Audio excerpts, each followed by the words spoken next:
வணக்கம். ஆகாஷ்வாணி புதுச்சேரி செய்திச் சுருக்கம் வாசிப்பவர் மஞ்சுளா.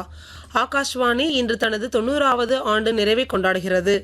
1936ஆம் ஆண்டு ஜூன் 8ஆம் தேதி அன்று இந்திய அரசு ஒலிபரப்பு சேவை என்பது அகில இந்திய வானொலி நிலையம் என பெயர் மாற்றம் செய்யப்பட்டது. இன்று 591 நிலையங்களை இயக்கி வரும் ஆகாஷ்வாணி இந்தியாவின் 98% மக்களை சென்றடைகிறது. மேலும் 23 மொழிகள் மற்றும் 146 வட்டார மொழிகளிலும் வெளிநாட்டு சேவை பிரிவின் 100க்கும் மேற்பட்ட நாடுகளிலும் ஒலிபரப்பு செய்யப்படுகிறது.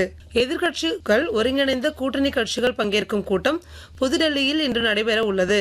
இதில் 23 கட்சிகள் பங்கேற்பதை உறுதி செய்துள்ளதாக காங்கிரஸ் கட்சியின் பொதுச் செயலாளர் திரு ஜெயராம் ரமேஷ் கூறியுள்ளார்.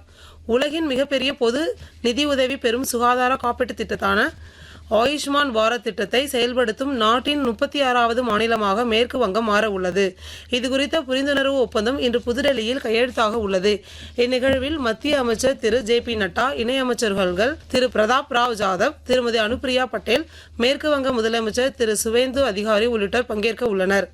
புதுச்சேரி நுகர்வோர் குறைதீர்ப்பு மன்றத்தின் சார்பில் காரைக்கால் மின்துறை தலைமை அலுவலகத்தில் நாளை காலை 11 மணி முதல் பிற்பகல் 1 மணி வரை மின் நுகர்வோர் குறைதீர்க்கும் முகாம் நடைபெற உள்ளது. இம்முகாமில் புதிய மின் இணைப்பு வழங்குதலில் தாமதம், பெயர் மாற்றம், மாதாந்திர மின் கட்டண பிரச்சினைகள், பழுதான மின் மீட்டர்கள் மாற்றுதல், மின் கட்டண ரசீதுகளில் திருத்தம் கோருதல் மற்றும் மின்தடை, குறைந்த மின் அழுத்த பிரச்சினைகள் போன்ற குறைகள் குறித்து நுகர்வோர் நேரடியாக வருகை தந்து மன்ற தலைவரிடம் எழுத்துப்பூர்வமாக புகார் அளித்து தீர்வு பெற்றுக் கொள்ளலாம் என்று தெரிவிக்கப்பட்டுள்ளது.